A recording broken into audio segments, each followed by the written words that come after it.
Olá, tudo bem? Que alegria estar aqui para participar com você de uma semana incrível e especial. Está começando agora a programação da Semana Santa e o tema geral, você já sabe, restaurados em Cristo.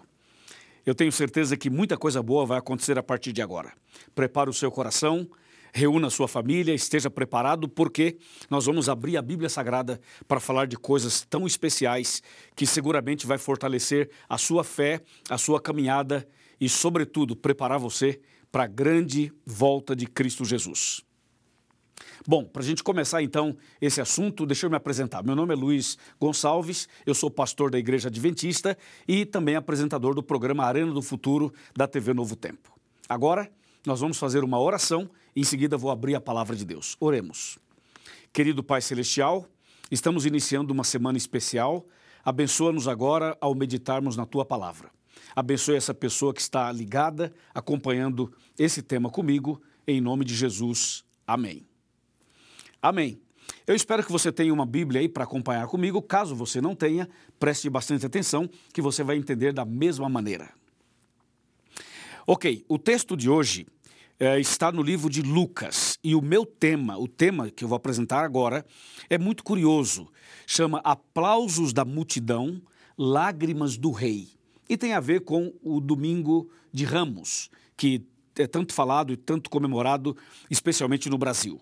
Bom, o texto é Lucas capítulo 19 e a partir do verso 36, que diz assim: Indo ele, estendiam no caminho as suas vestes, e quando se aproximava da descida do Monte das Oliveiras, toda a multidão dos discípulos passou jubilosa a louvar a Deus em alta voz, por todos os milagres que Jesus tinha feito e que eles tinham visto, dizendo: Bendito é o Rei que vem em nome do Senhor, paz do céu e glória nas maiores alturas.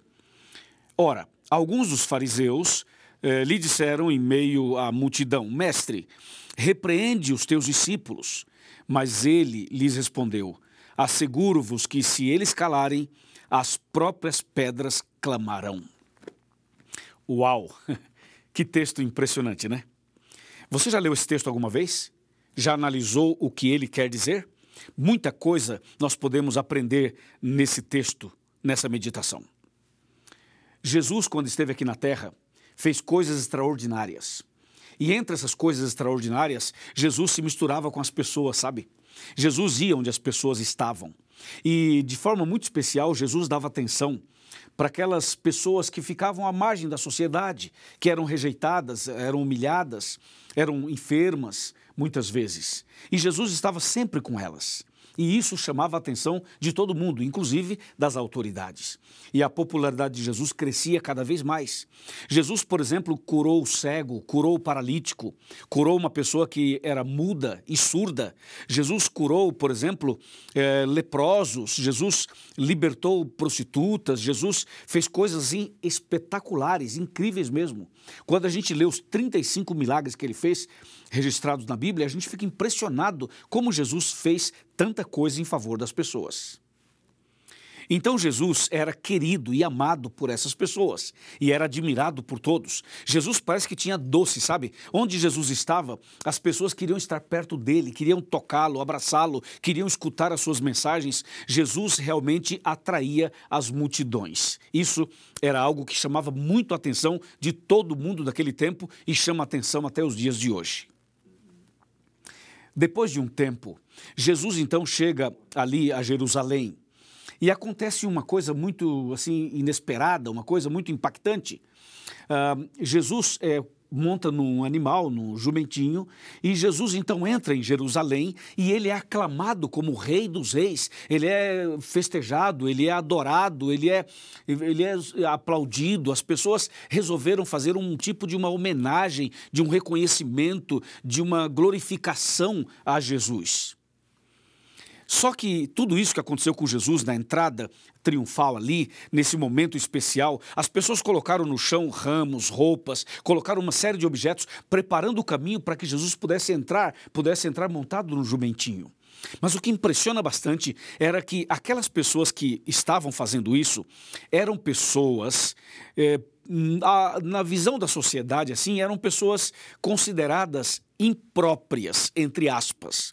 Porque normalmente, quando um rei é homenageado, quando uma pessoa famosa é reconhecida, acontece uma cerimônia assim com mais pompa, né? Com carros, com aviões, com desfiles, com roupas uniformizadas, ou seja, uma coisa diferenciada. Mas nesse caso aqui, não. Nesse caso aqui, Jesus, quando ele faz a entrada triunfal em Jerusalém, acontece que as pessoas que estavam ali, os seus discípulos, seus admiradores, seus seguidores, eram pessoas assim. Ali tinha um ex-cego, uma ex-prostituta, ali tinha um ex-mudo, ali tinha um ex-paralítico. Ali no meio daquelas pessoas, haviam pessoas assim, por exemplo, uma viúva, uma pessoa que foi tocada, que foi abençoada, que foi curada, que foi ressuscitada. Ou seja, tinha pessoas ali com histórias impressionantes que Jesus atendeu, que Jesus abençoou, que Jesus mudou a vida delas, mudou a história delas. E elas estavam ali reconhecendo a Jesus e demonstrando todo o carinho, amor e louvor que Jesus merecia. Você sabe que nós temos que louvar a Deus sempre, porque Deus é maravilhoso conosco, não é mesmo? Deus tem sido maravilhoso com você, não tem? Comigo tem sido muito maravilhoso e eu tenho muitos motivos para louvar o meu Deus, para homenageá-lo, para cantar louvores a Ele, para dizer que Ele é o Rei dos Reis, Hosana ao Filho de Davi. Eu tenho motivos de sobra para louvar o meu Deus. Eu tenho certeza que você também. Todos os dias Deus nos abençoa. Todos os dias Deus abençoa a sua vida, a sua família, a sua casa, a sua saúde, a sua vida espiritual, não é mesmo? Mas atenção, existem pessoas que passavam por situações muito difíceis e que Jesus curou essas pessoas, transformou essas pessoas, libertou essas pessoas. E nesse caso da história aqui, registrada em Lucas, estas pessoas curadas e libertas eram as pessoas que tinham maior gratidão no coração e que louvavam e exaltavam a Jesus naquela entrada triunfal em Jerusalém. Mas aconteceu algo paralelo. Enquanto Jesus era homenageado, era exaltado, era louvado, era reconhecido pela multidão, a Bíblia registra que Jesus chorou. Mas como assim Jesus chorou? Ele não estava sendo adorado? Sim, estava. Não estava sendo homenageado? Claro que sim. E por que ele chorou? Se você continuar lendo Lucas 19, você vai perceber que Jesus olhou para Jerusalém e chorou. E disse: Jerusalém, Jerusalém, que matas os profetas e aqueles que te são enviados. Mas como Jesus tem uma entrada triunfal tão bonita, tão emocionante, e de repente o rei homenageado, ele começa a derramar lágrimas, olhando para Jerusalém. Por que será? Bom, na verdade Jesus chorou olhando para Jerusalém, porque Jesus viu a incredulidade daquelas pessoas. Ou seja, ali naquela festa, naquela entrada triunfal, tinha um ex-paralítico. Mas em Jerusalém haviam paralíticos espirituais. Ali na homenagem a Jesus, no louvor a Jesus, na festa de Ramos ali, havia, por exemplo, um ex-leproso. Mas em Jerusalém haviam leprosos espirituais. Deu para você entender? Ou seja, Jesus chorou por ver a incredulidade, por ver a falta de fé, por ver a rebeldia, por ver a frieza, a indiferença de Jerusalém. Enquanto Jesus passava por essa entrada triunfal, sendo homenageado, louvado, exaltado pelas pessoas simples, humildes, que foram curadas, ele chorava pela rebeldia do seu povo que estava ali em Jerusalém. Que terrível, né? Muitas vezes nós somos indiferentes e muitas vezes nós estamos na igreja, mas falta, sabe, aquela conversão genuína, falta aquela mudança de vida verdadeira, falta aquela sinceridade, falta aquela comunhão mais profunda e mais sincera. Existem pessoas que são muito sinceras, são pessoas que realmente levam os princípios exatamente como devem levar, mas outras pessoas, elas têm uma aparência de cristãs quando na realidade elas não são. Então isso deixa Jesus triste, foi o que levou Jesus a chorar diante de Jerusalém. Mas você vê que tinha duas situações. A primeira situação mostrava claramente os aplausos da multidão para Jesus enquanto ele entrava em Jerusalém. E por outro lado, as lágrimas do rei. Sabe que um dia Jesus vai voltar nas nuvens dos céus e vai ter um grupo de pessoas preparadas e essas pessoas serão levadas para os céus e essas pessoas serão a alegria de Jesus, será um momento maravilhoso para Jesus, porque é como se fosse o resultado incrível do seu sacrifício na cruz, tá certo? Ali realmente as pessoas salvas representam o resultado e a vitória do sacrifício na cruz. Mas por outro lado, muitas pessoas vão perder a salvação. Muitas pessoas vão ser destruídas porque rejeitaram Jesus. Porque simplesmente fizeram o que aconteceu lá em Jerusalém. As pessoas eram indiferentes e frias. Aliás, você sabe que rejeitar Jesus, não reconhecer Jesus como Salvador, não reconhecer Jesus como Rei dos Reis, não louvar a Jesus, não adorar a Jesus, esse é o motivo das tragédias. Esse é o motivo do problema que o mundo inteiro está passando. Ou seja, as pessoas são transgressoras, as pessoas não buscam a Deus, não se relacionam com Ele, não têm comunhão com Ele. Se você ler Isaías 24, de 4 a 6, vai perceber exatamente isso que eu estou falando agora para você. Entendeu? Então Jerusalém estava nesse contexto de rebeldia. Inclusive, Jerusalém foi destruída depois. Foi invadida depois e foi destruída justamente por essa rebeldia. Aliás, a Bíblia diz que Jesus veio para os seus e os seus não receberam. Jesus veio para o seu povo, mas o seu povo o rejeitou. Se você continuar lendo essa história, vai ver que Jesus, ele chegou no templo e Jesus teve que expulsar os cambistas do templo. Então Jesus, por um lado, foi homenageado, foi exaltado, foi adorado, foi reconhecido pelas pessoas curadas por ele, mas por outro lado você vê uma situação de hipocrisia, de frieza, de indiferença, de rebeldia, de transgressão, de pecado, inclusive praticados por pessoas que estavam na igreja, estavam no templo, por pessoas religiosas. Isso é muito grave. Deixa eu falar uma coisa para você muito importante. Uma coisa que vai chamar bastante a nossa atenção nesse assunto, sabe o que é? É que esse mesmo Jesus, que curou pessoas, que abençoou pessoas, que foi até o Calvário, que morreu naquela cruz, que ressuscitou, que voltou para o céu, que intercede por nós. Esse é o mesmo Jesus que vai voltar em breve. É preciso reconhecer Jesus como o Rei dos Reis e Senhor dos Senhores. É preciso aceitar Jesus como Salvador. É preciso reconhecer as bênçãos dele na sua e na minha vida.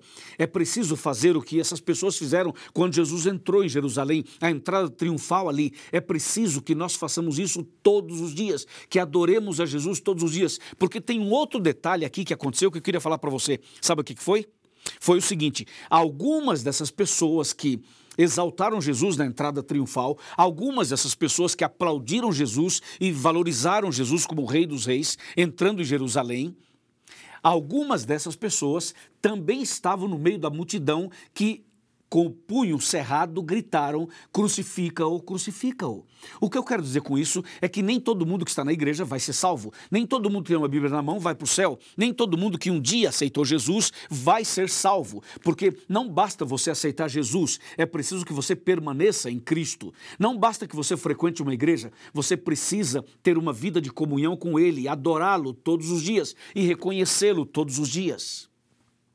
Aquele que anda com Jesus e reconhece Jesus como Senhor, como Salvador, que aceita na vida Jesus como Senhor e Salvador, aquele que tem uma vida de louvor a Deus, que anda com Deus, essa pessoa vai reconhecer Jesus quando ele voltar nas nuvens dos céus. Vai reconhecer Jesus como nosso Salvador naquele dia e essa pessoa vai para o céu com ele. Amém? Você entendeu? Jesus deseja restaurar você, deseja restaurar no seu coração esse princípio de reconhecimento, de adoração, de comunhão com Ele. E eu quero convidar você hoje a vir comigo para essa jornada, para essa caminhada durante toda a semana. Amanhã teremos um outro tema importante e cada dia dessa semana teremos um tema importante e um tema está ligado ao outro. Nós vamos crescendo, crescendo e você vai ver que no final a nossa vida será restaurada em Cristo. Cristo vai restaurar a sua vida, o seu coração, a sua casa, a sua família. Jesus vai abençoar você como Ele abençoou aquelas pessoas que foram curadas e depois essas pessoas foram e exaltaram e louvaram o nome dEle. Esta semana Jesus quer fazer isso na sua vida, na sua casa, na sua família. Amém? E para Jesus não existe impossível.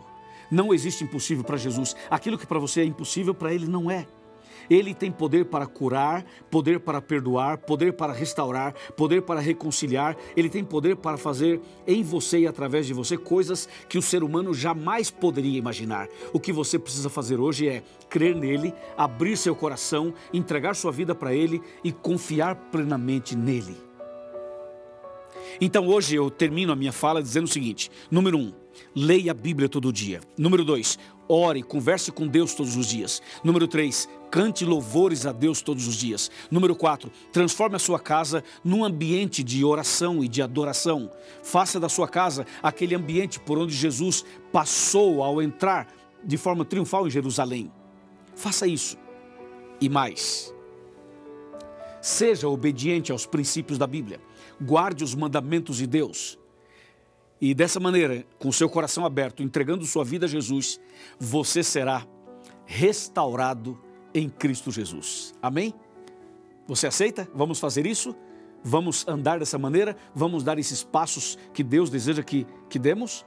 Se você concorda comigo, levante a sua mão. Se você concorda, vou repetir, se você concorda comigo que precisa ler a Bíblia todo dia, orar todo dia, cantar louvores a Deus todos os dias, adorar a Deus todos os dias, entendeu? Transformar sua casa num local de adoração a Deus. Se você deseja ter uma vida de obediência a Ele, abrir seu coração, deixar Jesus entrar na sua vida e fazer uma mudança total, se você deseja isso, levante a sua mão. Levante a sua mão dizendo: pastor, eu concordo com isso, eu creio nisso, eu aceito isso, porque eu quero ser restaurado em Cristo. Se você assim deseja, levante a sua mão e feche os seus olhos, porque eu vou fazer uma oração por você agora. Oremos. Querido Pai Celestial, muito obrigado por essa mensagem, muito obrigado porque Jesus é maravilhoso, muito obrigado porque Jesus toca o nosso coração, muito obrigado porque Jesus quer entrar em nosso coração, porque Jesus deseja mudar nossa vida. E nesse momento, Senhor, eu venho em nome de Jesus pedir uma bênção para essa pessoa que ora comigo, para esse homem, essa mulher, esse casal, esse jovem, essa família. Senhor, traga a tua bênção para as pessoas que estão sofrendo, que estão enfermas, que estão internadas, que estão entubadas, que estão precisando agora de um conforto, de um consolo, de um toque especial do Senhor. Meu Deus, eu como pastor, em nome de Jesus, eu te suplico, abençoa esta pessoa agora e aceita a decisão dela a partir de hoje e para sempre, em nome de Jesus. Amém.